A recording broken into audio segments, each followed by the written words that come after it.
So now I realize actually why our country's in so much decay. People don't follow processes. Oh, we going there, are we? It's the saddest thing in the world. See how we just don't, like, a simple process is don't put rubbish on the floor. Like, throw your dirt in a bin. It's a very simple process. It's not that difficult, but we still see it all over the place, and it's so crazy to see like how dilapidated the CBD is.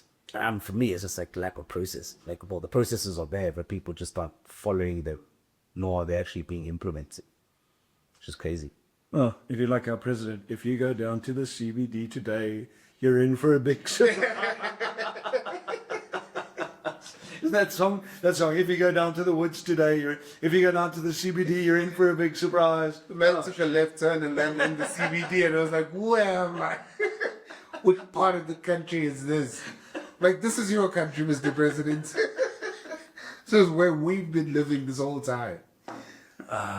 So interesting you say that, because processes are key. And one of the things I spend quite a lot of time doing with the business owners that I work with and within the business teams is helping them really understand process.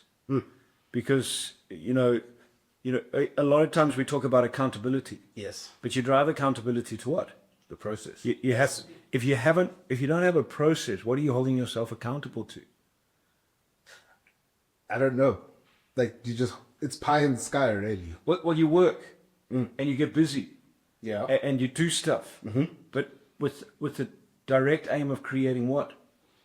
So when you have a process, you got to build. You got to bake a cake. Yeah. You use a recipe, yes? Yep. So you use a recipe to make one, you want to make 10, you use the same recipe. And you mix them, you duplicate what you're doing, and that's how you create scale. That's also how you drive accountability. One of the biggest problems I see with people in sales is many of them know the process, but they just don't follow the friggin' process. Why don't people follow the process? Well, okay. Generalized. Why? Well, that's great, because people are ill-disciplined, lazy, Okay. want to create shortcuts, want to. I think a lot of people want easy results rather than results. Results come the way they come. Yeah. When you follow a process, can you get more efficient at the process? 100%. Can you get better at the process? 100%. Can you increase your skill level? 100%. But you got to learn to follow the process first. So I'll go back to baking a cake. You want to bake a cake, you follow the recipe. Yeah. Your first cake is likely not going to come out friggin' amazing. It'll come out. And then what do? You go back to the process, you follow the process, you get better and better and better and better and better. Eventually, you understand that process so well that you're doing it a lot quicker than when you first started, way faster than when you first started, at a much higher level of execution. That your capacity in terms of that process grows. But you don't just go about and change the process, right? So after you bake the first cake, there's a recipe, you bake it, it's not great or what you thought it would be. You don't change the recipe. No, so if you find a recipe of a great cake that you want, I don't know, Granny's best friggin' carrot cake. Yeah. Well, why change the recipe? But that's what people do in business and in life. Is, oh, I know better. What do? They go on Google and YouTube and, I know better. I've learned better. I've studied. I know more than you. And they go take advice from people who say, go do this. And then they want to change the process without even understanding, without even implementing and applying the process they already want to change. Like, people are too smart for their own good. So like when you go into a business, right, and you're working with the team and you're helping them develop their processes, what do you notice about like the people who are the ones who just won't follow the process? They lack discipline and accountability. And what a lot of times when people don't want to follow the process, my take is they're hiding away from something. Okay. Like what? Well, because when you commit to a process, you commit to accountability. You commit to a level of discipline. So you commit to, I'm going to do this with the expected result. So what happens is, if we're not following the process, and a client I met with yesterday, we talked about this. We talked about this abdication of responsibility. What happens is people don't follow the process and then find reasons why it wouldn't work and I couldn't do this. But in 32 years of selling, in 32 years of sales, being in business, building sales teams, there's a process. Is there one amazing process? No, there's many sales processes. Which is the one that works? The one that you work. Let me say it again. Which is the best process? The process that you work. Yeah. So you find it, you measure it, you follow it, you do it again, you do it again, you do it again, and you see the results that you're getting, and you incrementally change it. I mean, I saw it when in 2022 when I competed in the World Indoor Rowing Championships. Yeah. I saw it. I said to my coach, what do I have to do? And Damien said to me, here's your training program for the next 12 weeks. And every week he gave me 6 workouts that I had to do every day. And he gave me some drills and some techniques. And I just followed it. I never missed a training session. I never altered what he told me to do. Sometimes I didn't do it as well as I could have. Sometimes I did it better than I thought I could have. But I followed the process. Yeah. And at the end of the day, I qualified. So it's the process. When I look back, could I have done it with more intensity? 100%. Could I have been more focused? Probably yes. Could I have practiced some of the drills more? Yes. But I couldn't go back and say, without following that process, I couldn't go back and say how I could have, how I could improve. And it's you improving. It's not the process. It's me improving. Yeah. So if I want to ever compete in that event again, well, I get Damien again and I'll say, give me a workout. What's the workout? And for 12 weeks, 24 weeks, or whatever the time frame is, I'll just follow the process. Oh. Excuse me. Bless you. Bless you. Oh, sheesh. Excuse me. Processor. Processor sneezes that. Man. You okay then? I'm good. I'm awake. So, I mean, Cobwebs out. one of the key things that you do is go into a business, help them solidify processes, get processes, and drive them, right? But it's not just, you don't just go there and go, cool, sales team only. It's top down. It's everybody. Yeah. So work throughout the business, because every area in your business needs a process. Sales, what's the sales process? Finance, what's the financial process? Operations, what's your operational process? Marketing, what's your marketing process? Manufacturing, what's your manufacturing process? Delivery, what's your delivery process? Yeah. How do you operate? And when you look at, take it into sport. Take it into sport. They'll have a process. You'll have a defensive process and offensive process. And so process is the recipe. It's the game plan. It's the steps that you're going to undertake to create the result that you want to take. What happens with process is when you become good at following a process, once you understand the result and you understand what the numbers are that go to measuring that process, now you can duplicate it. You can either teach other people to do it, or you can increase your capacity by doing more of that process more often. Baking that cake, you use the same recipe. You want to bake 10. Well, guess what? You increase your capacity. You have to have an oven or ovens that can take 10 cakes. Yeah. But the recipe is still the same.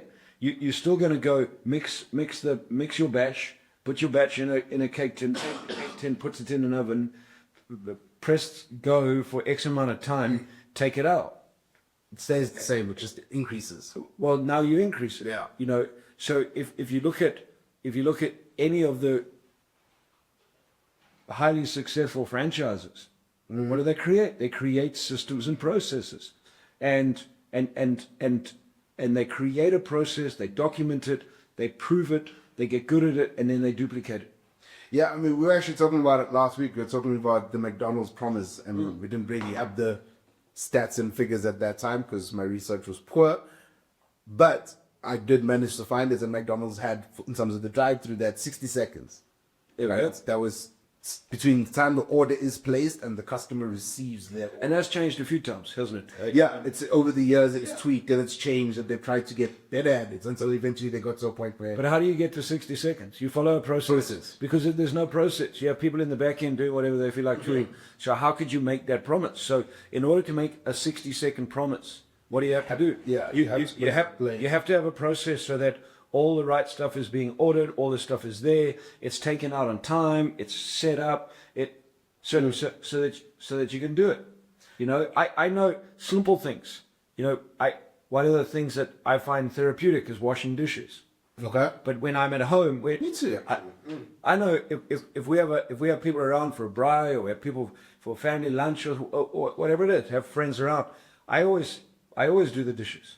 And the amount of times, oh, can I help you? I'm like, no thanks, I'm good. Got a process. Why? Because I'm very clear on that process. I know what I do. I take all the plates, the glasses, the knives and forks. I set it all up on the side. I get extra hot friggin' water. I put in the soap. I put the rinsing tub here.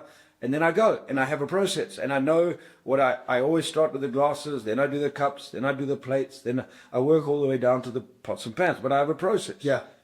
And it gets done. And then I put it in the stacking tray, and while I'm washing these and putting them in the hot water, these are drying because the water's so hot so that they dry off. I take them out, just give them a rub over with the dish towel, put them away, and within an hour I've done all the dishes, all the knives and forks, everything from a dinner or a braai that may have had 10, 12 people in. But there's a process. The system. There's a system. That you know. That I know. Now, if we were, I mean, I many years ago was on a Christian men's camp, and part of the role that I had with another 3 guys was, I don't know, there was 35 or 40 men there that were on the camp, and we were serving. So our role was dishes, and we had to do the dishes for 3 meals a day. Okay. So it's 30, 40 meal. I think probably 40 men. 3 meals a day, so we're doing 40 plates, 40 side plates, 40 cups, 40 knives and forks, and you know, 40 dessert plates in one sitting, and there was 3 or 4 of us, and I can remember I said to the guys, okay guys, I have a system. This is, can I show you the system? Yeah. They said no problem, and we were operating at that stage on heating on gas stoves and all that, but we set up a if you want, a manufacturing process. The dirty dishes started here, went in here, went in here, went in here, got stacked up here. And the other guys that were serving, doing other things, would come to us and go, you guys done? Hundreds. Why? Because we had a very clear system. Yeah. And so it's processes is critical. What I see in too many businesses is we circumvent the process. People circumvent the process. And you asked a great question, why? Because processes drive accountability, and most people do not want to be held accountable, Sully.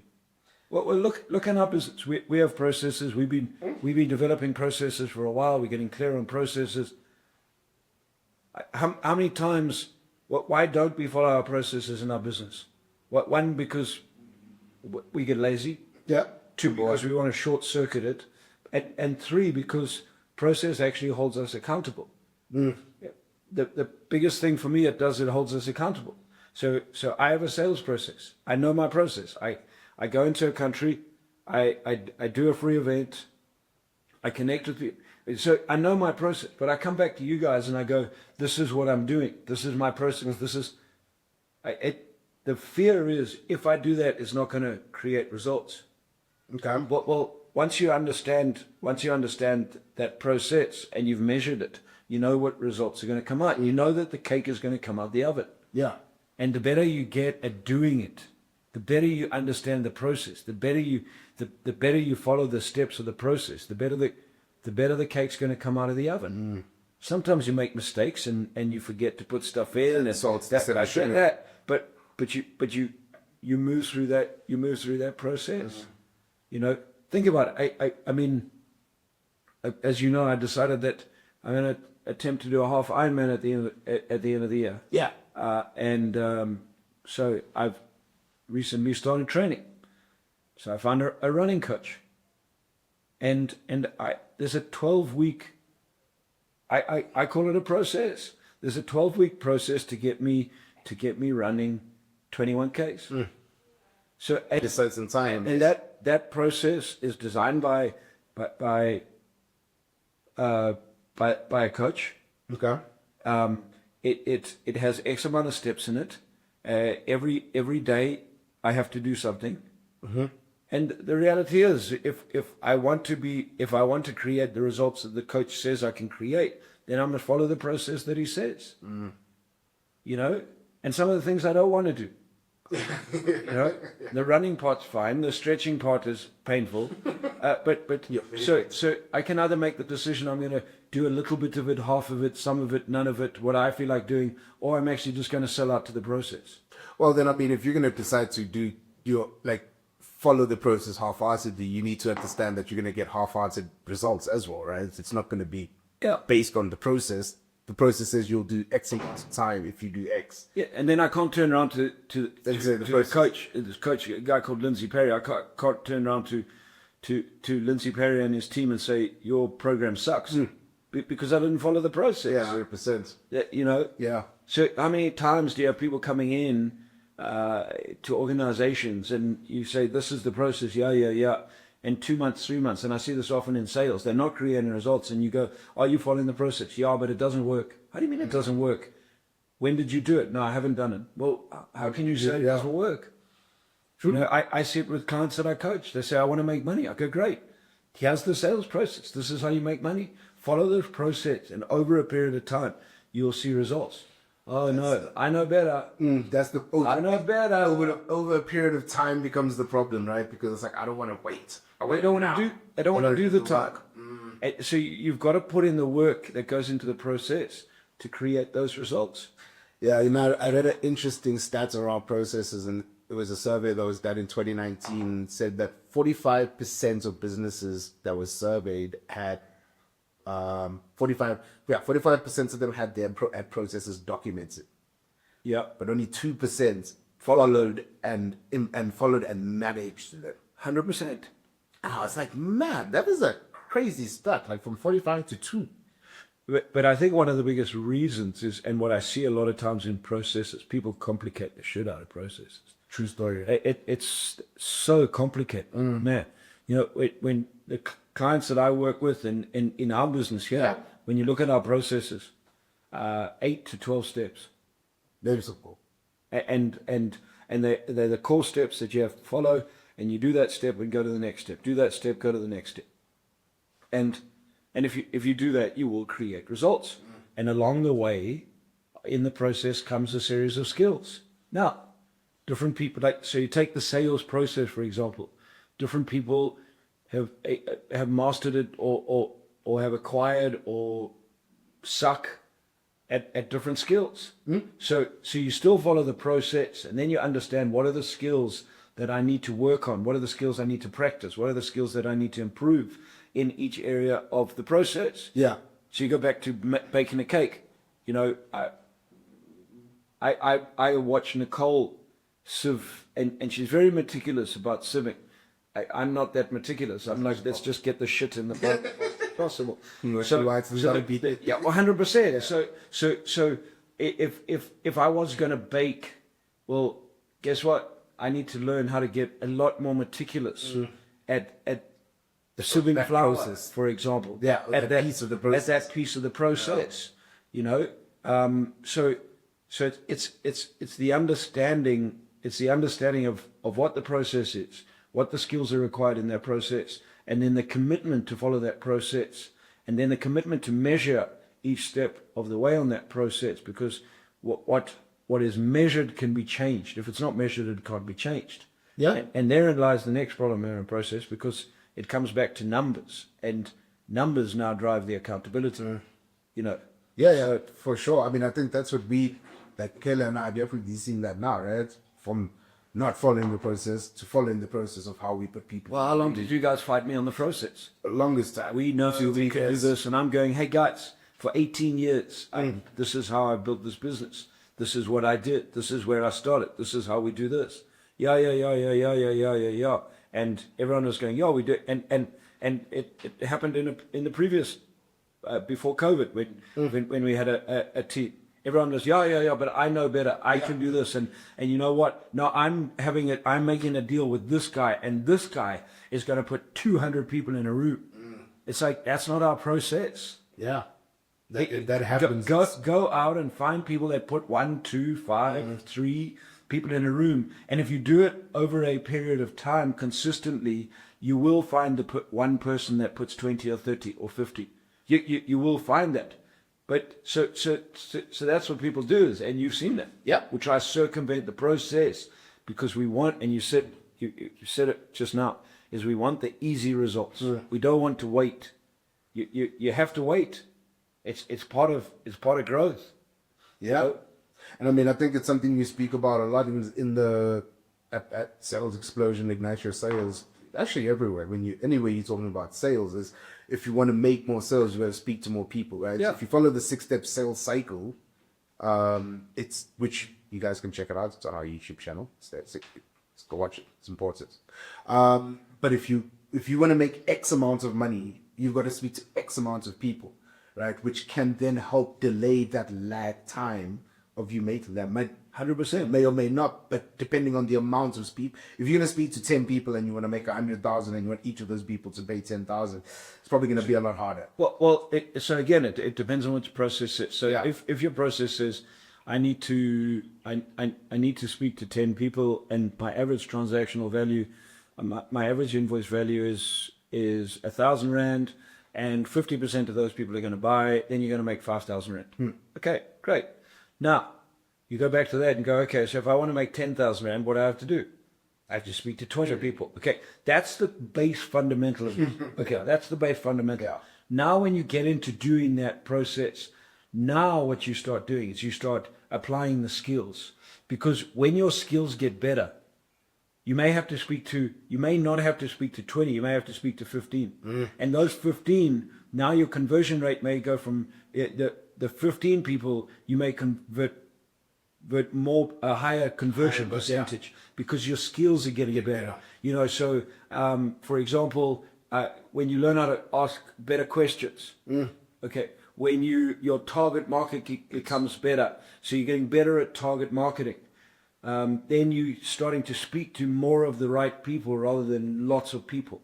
When you, for example, so we teach, and we've recently partnered with Codebreaker Technologies, in their bank technology. When you start understanding the client's personality and you start speaking to them in their language, your ability to convert goes up higher. So when you put all those type of things into the process and understand what the skills are required and how you need to adapt those skills, then it changes. But the first step is you have to understand the process and be prepared to go out and do the process.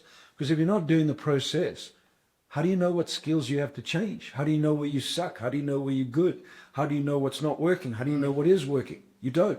So you follow the process. And I think, another one to add to that is when you get better at being present. Because I'll give the example of, I think it was last week, Thursday or Wednesday, you had a call with one of your clients in Namibia. Yeah. You were most people, because the call came in and they want the product, right? They want the service that you're providing. They would have went straight into, yes.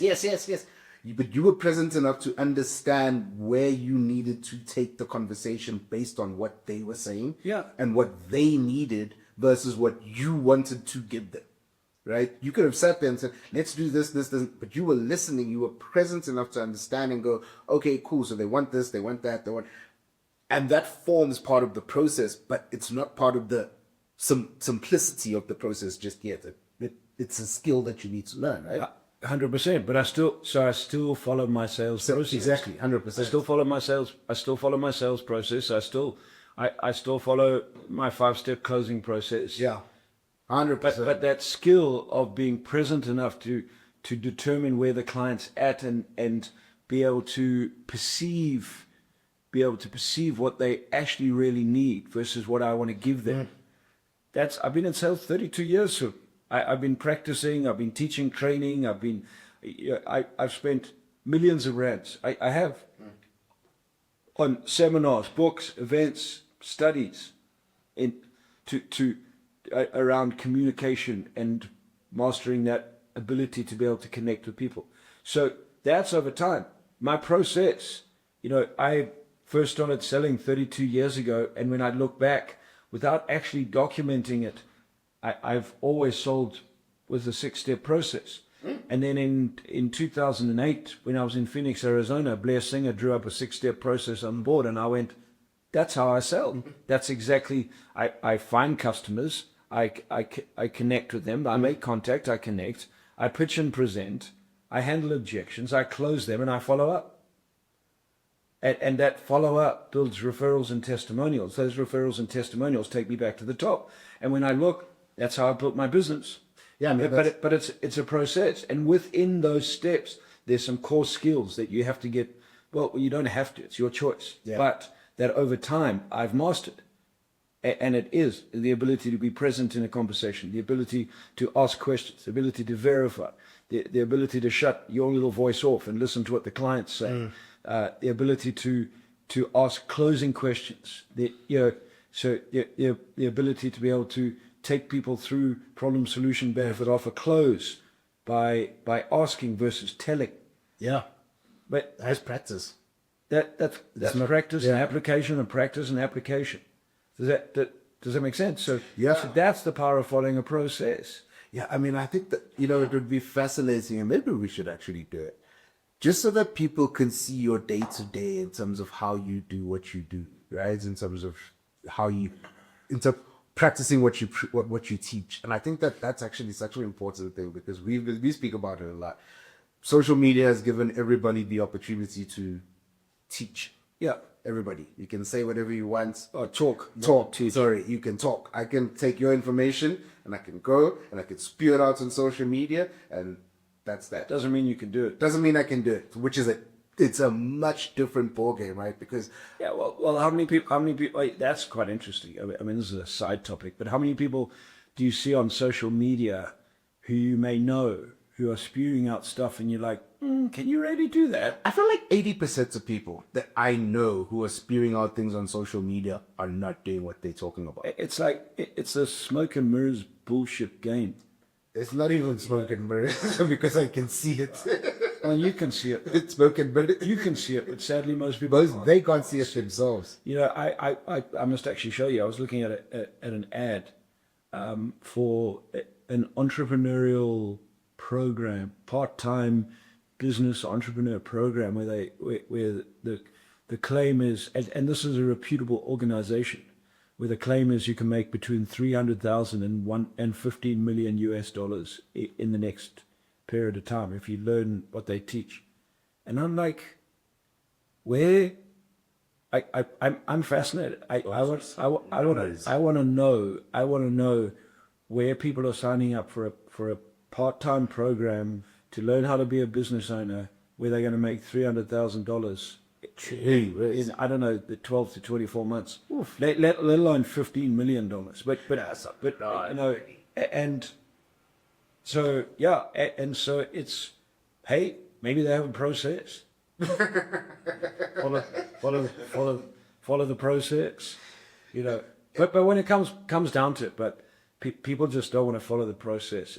I mean, the amount of times I sit with clients, one of my key clients in Zim, Rishi said to me the other day, he said, when you first started working with us, you said, guys, I'm going to teach you some stuff. And what I guarantee you is if you just follow that stuff, you'll create results. And he said, if we had only just fucking listened. In the beginning, it would have been so much easier because there were things that we thought we knew how to do. And I'm not saying it's because I know everything, because I don't. But there's specific processes that once we develop with them with the client, what I said is, this is your process, now go do it. Yeah. Not just go do the process and do it again and again and again. And what he said is, once they actually made the decision just to buckle down and follow the processes that we had created, their results started dramatically changing. So it comes back to that. It's that ability to just, and this is a word that I think very few people in today's world are prepared to do. It's called submit. Submit to the frigging process. Just submit. I never understand why someone wants to pay someone to mentor them, to coach them, to teach them, to train them. And that mentor, that coach sits down and says, here's a process. This is a process that I've used. I mean, I see it. I run countless training programs, and I say, for 32 years, this is how I sell. This is how I've built this business. This is how I've helped thousands of other clients build businesses. And people go, great, great, great. And they'll sit down and you go, right, here's the sales process. Now go out and do it. And 6 months later, you chatting to them. I think I'm going to do. Did you try the process? Well, what it actually means is no, my little voice got on top of me. I didn't want to do it. So I'm trying to find something else to do, which is easier than what I think you have to do. And I say to people, this is going to be hard. Why? Because it's going to be monotonous. It's going to be freaking boring, and you're going to do it again and again and again and again and again. But once you do it, you're going to see the results come. Because as you start going through the process, you start learning, you start getting better, you start increasing your skills, adapting a little bit, seeing what works and what doesn't work. And that's the power of process. Without process, very hard to hold yourself accountable or anyone else accountable. I mean, even if we look at it, the other program that we launched from zero, it was the first month in the process of what they needed to do. Yeah. The second month they came back, none of them had done the process of what you told them to do or taught them to do, but told us a whole bunch of stuff that they did. And we went, what results did that create? Yeah. Nothing. Okay, let's do this again. So in the second month, we actually started again. Second month was our restart. I promise you, Sully, if I have to spend 12 months, all we're going to talk about is go out and follow your sales process. Why? Because they're starting a business from zero. Yeah. And if they cannot follow the sales process, they ain't going to make money. Yeah. So the first step, follow the freaking sales process. That's it. You can spend your life designing an order process, and this process, and that process, but if you can't friggin' sell and you have no sales, what's the point of all of those processes? So step one, here's your sales funnel, here's your sales process, these are the steps you need. Now get out every friggin' day and follow the sales process. Once you are following the sales process, then you're going to start then you'll build the other processes. But the sales process is what drives income. So follow the friggin', design a process, find a process, you work with someone who understands processes, keep them simple, make a commitment to do it, and hold yourself friggin' accountable to do it every single day. You will see the results come. Yeah, and I actually thought about sales roles. Ignite Your Sales is actually the sales process. It's a 6-step sales cycle, right? Yeah. Is find customers, which is what we do. That's leads. Then we make contact. We call them. Hey, we're going to this event. Pitch and present. You do the 1.5 hours. 100%. And when I thought about it, I was like, I don't think many people actually see this when you're teaching it, right? And my brain went, if I'm looking at this when I'm teaching it, when he's teaching it to me, and I'm here, that means this thing must work. That's what my brain would say to me, because that's how I went, oh wait, the salesperson, the 6-step sales cycle does work if you actually just look at it in that simplicity. Follow that process. 100%. Yeah. And if you go back to our sales process, I mean, we have an Ignite Your Sales tomorrow. Yes. Go back to our sales process. We have 45 people booked. Of those 45 people, our numbers tell us that about 30 will arrive. So we have 30 that arrive. And what's the percentage that we'll close into our sales explosion program? It's exactly that, but it's part of the process. Now we sit down and go, okay, so now we can go, right, 45 people booked, 30 people arrived. What can we do? What about the 15 people that didn't arrive? What was the reason? But we can either change that or we can't change that, or we just understand that that's our number because that's our number. And we go, okay, well, if we need 60 people to arrive, or we need 90 people to book, Okay, great. Now, how are we going to do that?